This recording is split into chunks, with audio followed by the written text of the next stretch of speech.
नमस्कार मित्रों, इल्विन क्लासेस के YouTube प्लेटफॉर्म पे आपका बहुत बहुत स्वागत है। मेरा नाम विवेक है। हम आज बात करेंगे आरएसएस यानी संघ की। आरएसएस जिसका पूरा नाम राष्ट्रीय स्वयं सेवक संघ है। वर्ष 2014 में जब भारतीय जनता पार्टी सत्ता में आती है तो लगातार सत्ता में बनी है, तो आरएसएस की भूमिका और ज्यादा मजबूत होती हुई दिखाई देने लगी है। हमारे जो प्रधानमंत्री हैं वो कहीं ना कहीं से आरएसएस से जुड़े हैं।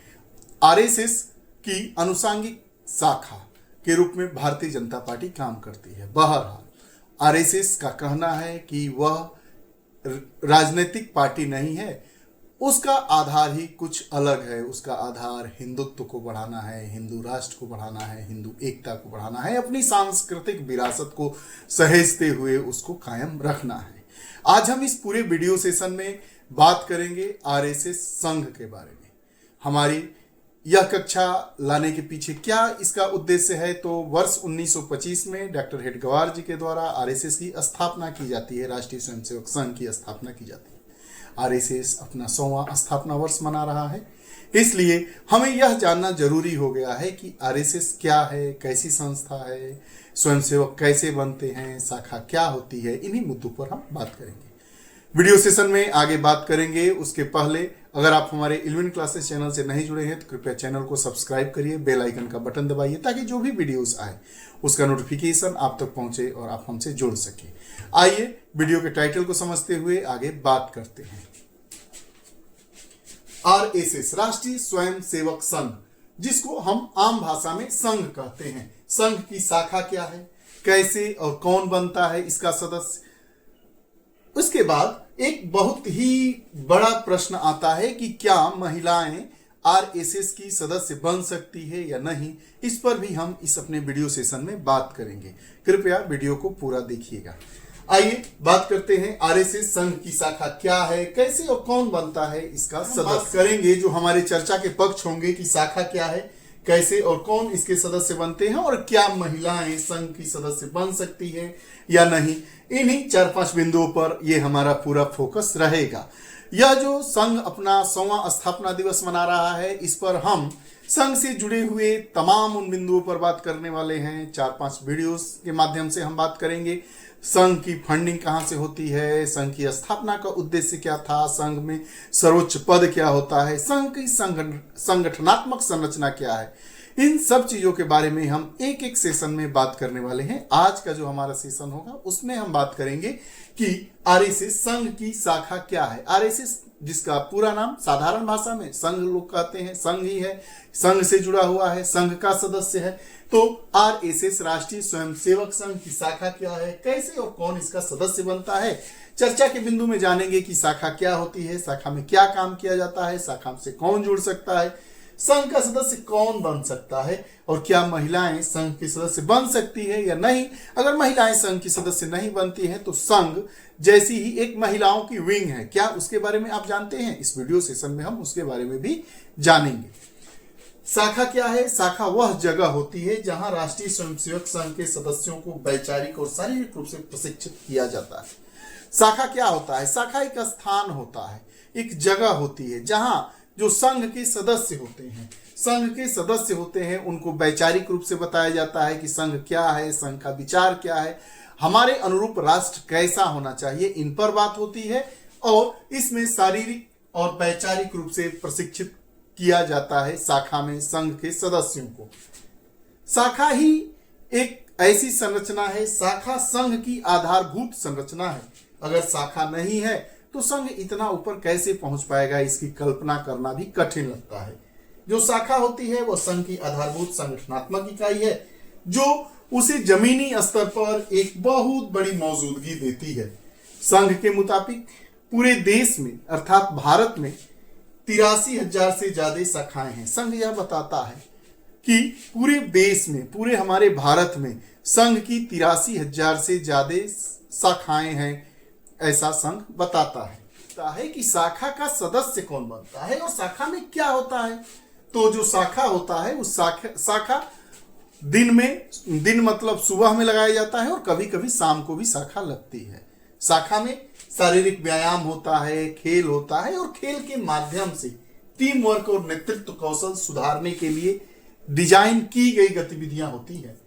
खेल के माध्यम से क्या किया जाता है, जो टीम वर्क कैसे किया जाएगा उसको डिजाइन की गई गतिविधियों को संचालित करने का काम वहां किया जाता है संघ की शाखाओं में। मार्चिंग तथा आत्मरक्षा की तकनीकी भी सिखाई जाती है। मार्चिंग कैसे की जाती है, हम अपनी आत्मरक्षा कैसे करेंगे, यह सब बातें संघ की शाखा में ही सिखाई जाती है। शाखा में संघ के विचारों को बताया जाता है। शाखा में शारीरिक व्यायाम होता है, कौशल को निखारा जाता है, टीम वर्क के रूप में हम कैसे काम करेंगे, यह सारी बातें संघ की शाखा में ही सिखाई जाती है। संघ के जो सदस्य होते हैं उनको वैचारिक शिक्षाएं दी जाती है। वह वैचारिक शिक्षाएं क्या होती है, हिंदुत्व के बारे में बात की जाता है, हिंदू राष्ट्रवाद के बारे में बताया जाता है, आरएसएस के अन्य मूल सिद्धांतों के बारे में भी सिखाया जाता है। संघ की शाखाओं में वैचारिक शिक्षाएं दी जाती है, हिंदुत्व के बारे में बात की जाती है, हिंदुत्व क्या है, संघ के अनुसार हिंदुत्व क्या है उसके बारे में बात की जाती है, हिंदू राष्ट्रवाद के बारे में बताया जाता है, आरएसएस के अन्य मूल सिद्धांत क्या है, आरएसएस की स्थापना के पीछे क्या सिद्धांत था, इस पर बात किया जाता है। देखा जाए तो संघ देश भर में अपनी उपस्थिति बढ़ाने और बनाए रखने के लिए शाखाओं पर ही निर्मित है। शाखाएं गांव गांव में लगाई जाती हैं, सुबह लगाई जाती है, कभी कभी शाम लगाई जाती है, कहीं कहीं हफ्ते में 1 या 2 दिन शाखा लगाई जाती है। शाखा ही तो वो संघ की आधारभूत संरचना है, आधारभूत इकाई है, जो संघ की देश भर में उपस्थिति बढ़ाने पर शाखाएं ही निर्भर करती है। शाखा जितनी ज्यादा रहेंगी, शाखा में जितने लोग आएंगे, वही तो संघ के बल के रूप में अपनी उपस्थिति पूरे देश में दर्शाएंगे। अधिकतर शाखाएं हर दिन सुबह और कभी कभी शाम को भी चलाई जाती है। कई जगह शाखाएं हफ्ते में 1 दिन 2 दिन चलाई जाती है। अब प्रश्न यह उठता है कि जो संघ होता है उसका सदस्य कैसे और कौन बनता है। तो संघ का कोई औपचारिक सदस्य नहीं है कि फॉर्म आया, आप संघ का फॉर्म भर दिए और सदस्य बन गए, बिल्कुल नहीं। आरएसएस राष्ट्रीय स्वयंसेवक संघ का यह कहना है कि उसकी कोई औपचारिक सदस्यता नहीं है। जो लोग आरएसएस की शाखाओं में आते हैं वह धीरे धीरे संघ के सदस्य बन जाते हैं। अगर कोई संघ का सदस्य बनना चाहता है तो शाखा में नियमित रूप से जाएगा तो वह अपने आप संघ का सदस्य बन जाएगा। जो लोग आरएसएस की शाखाओं में भाग लेते हैं उन्हें स्वयंसेवक कहा जाता है। और संघ के मुताबिक कोई भी हिंदू पुरुष, यहाँ हिंदू की बात की जाती है, हिंदू पुरुष स्वयंसेवक बन सकता है। संघ की शाखाओं में प्रतिदिन जाने वाला व्यक्ति स्वयंसेवक कहलाता है। और कोई भी हिंदू पुरुष की बात हो रही है, हिंदू भी हो और पुरुष भी हो, वह स्वयंसेवक बन सकता है, अर्थात संघ का सदस्य बन सकता है। संघ का सदस्य बनने के लिए कोई औपचारिक सदस्यता नहीं, सदस्य बनने के लिए अर्थात स्वयंसेवक बनने के लिए कोई औपचारिक सदस्यता भी नहीं है। और स्वयंसेवक बनने के लिए न तो कोई शुल्क है, न तो कोई पंजीकरण फॉर्म है या औपचारिक आवेदन, कुछ नहीं देना होता है। जो लोग राष्ट्रीय स्वयं संघ की शाखाओं में भाग लेते हैं उन्हें स्वयंसेवक कहा जाता है। और संघ के मुताबिक कोई भी हिंदू पुरुष स्वयंसेवक बन सकता है। स्वयंसेवक बनने के लिए साधारण भाषा में न तो कोई शुल्क होता है, न तो कोई पंजीकरण फॉर्म होता है या कोई औपचारिक आवेदन नहीं होता है। संघ की साइट पर, आरएसएस की साइट पर जाएंगे तो आपको मालूम चल जाएगा कि आपके नजदीक में कहां कहां शाखाएं लगती है। आप शाखा से जुड़िए, स्वयंसेवक बनिए और संघ के सदस्य बन जाइए। अब प्रश्न यह उठता है कि बार बार यह प्रश्न पूछा जाता है या कई लोग बताते हैं या सुनने में आता है कि क्या राष्ट्रीय स्वयंसेवक संघ की सदस्य महिलाएं भी हो सकती है या नहीं हो सकती है। तो स्पष्ट कहें कि राष्ट्रीय स्वयंसेवक संघ की सदस्य महिलाएं नहीं हो सकती है, लेकिन संघ की राष्ट्रीय स्वयंसेवक संघ जैसी ही एक और इसकी संस्था जिसको कहते हैं, इससे जुड़ी हुई अनुषंगी संस्था है, वैसी ही सेम संस्था है जिसमें केवल महिलाएं ही सदस्य होती हैं। उस संस्था के बारे में भी आइए बात करते हैं। तो जो संघ है अर्थात राष्ट्रीय स्वयंसेवक संघ के मुताबिक जब हिंदू महिलाओं के लिए भी इसी तरह के संगठन की आवश्यकता महसूस की जाने लगी, पुरुष हिंदुत्व की बात करेंगे तो क्या महिलाएं भी हिंदुत्व की बात नहीं कर सकती है। जब इस तरह की आवश्यकता महसूस की जाने लगी कि महिलाओं के लिए भी इस तरह की संस्था हो, इस तरह का संघ हो, तो महाराष्ट्र के वर्धा की एक सामाजिक कार्यकर्ता थी जिनका नाम था लक्ष्मीबाई केलकर।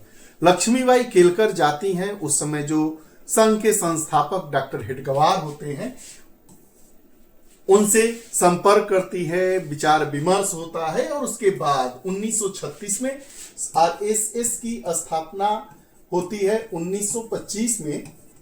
और जब लक्ष्मीबाई केलकर संघ के संस्थापक डॉक्टर हेडगवार साहब से मिलती हैं और विचार विमर्श करती है कि आरएसएस जैसी ही कोई एक महिलाओं के लिए भी संस्था होनी चाहिए, तो उसके बाद 1936 में मतलब 11 वर्ष के बाद राष्ट्र सेविका समिति शुरू किया जाता है। राष्ट्र सेविका समिति, ये भी आरएसएस है। राष्ट्र सेविका समिति की स्थापना की जाती है, प्रारंभ किया जाता है, जिसमें सब चीजें संघ जैसी ही होती हैं। संघ का कहना है कि आरएसएस और राष्ट्र सेविका समिति का उद्देश्य एक ही था, इसलिए महिलाएं राष्ट्र सेविका समिति में शामिल हो सकती है। स्पष्ट तौर पर यह कहें तो महिलाएं राष्ट्रीय स्वयंसेवक संघ की सदस्य नहीं बन सकती हैं, लेकिन जो उसकी संस्था है राष्ट्र सेविका समिति की सदस्य बन सकती है। आज के हम इस पूरे वीडियो सेशन में जाने कि आरएसएस यानी संघ की शाखा क्या है। संघ की शाखा ही संघ के सदस्यों को जन्म देती है। संघ की शाखा में ही जो स्वयंसेवक होते हैं, संघ की शाखा में भाग लेने वाले लोग जो सदस्य बनते हैं उनको स्वयंसेवक कहा जाता है। और संघ की शाखाओं में ही टीम वर्क कैसे किया जाएगा, हिंदू क्या है, हिंदुत्व क्या है, हिंदू राष्ट्र क्या है, संघ का वैचारिकता क्या है, उनके विचार क्या है, इन चीजों पर बात करके एक स्वयंसेवक तैयार कर दिया जाता है, बना दिया जाता है। यह आपके व्यक्तित्व का निर्माण होता है। जो आरएसएस का जो विचार है, उनकी वैचारिकता है, उसके अनुसार स्वयंसेवकों को उस व्यक्तित्व में ढाल दिया जाता है। ऐसे ही संघ से जुड़े हुए महत्वपूर्ण बिंदुओं पर हमारी छोटे छोटे वीडियो सेशन आते रहेंगे।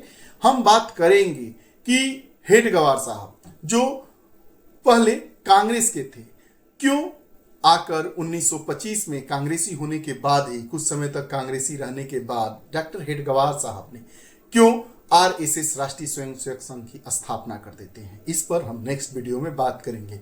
उसके बाद हम बात करेंगे कि जो आरएसएस इतनी बड़ी संस्था है, आरएसएस के लोगों का कहना है कि 1 करोड़ से ज्यादा इसके सदस्य हैं। तो 1 करोड़ का सदस्य, 83,000 से ज्यादा शाखाएं, इतना बड़ा संगठनात्मक स्वरूप 2014 के बाद जब से भारतीय जनता पार्टी की सरकार केंद्र में आई है, उसके बाद से संघ का बढ़ता वर्चस्व तो है, लेकिन इसका खर्चा कहां से चलता है, संघ की फंडिंग कहां से होती है, संघ को कौन लोग फंड करते हैं, जिससे इतना बड़ा संगठनात्मक स्वरूप अपने एक एक स्वयंसेवकों का ख्याल रखते हुए पूरे भारत ही नहीं विश्व में भी इस चर्चा का बिंदु बन गया है। ये रहा आज का हमारा पूरा वीडियो सेशन। आपको कैसा लगा कमेंट सेक्शन में जरूर बताइएगा। ऐसे ही वीडियो सेशन के साथ हम उपस्थित होते रहते हैं। बहुत बहुत धन्यवाद। नमस्कार। जय हिंद।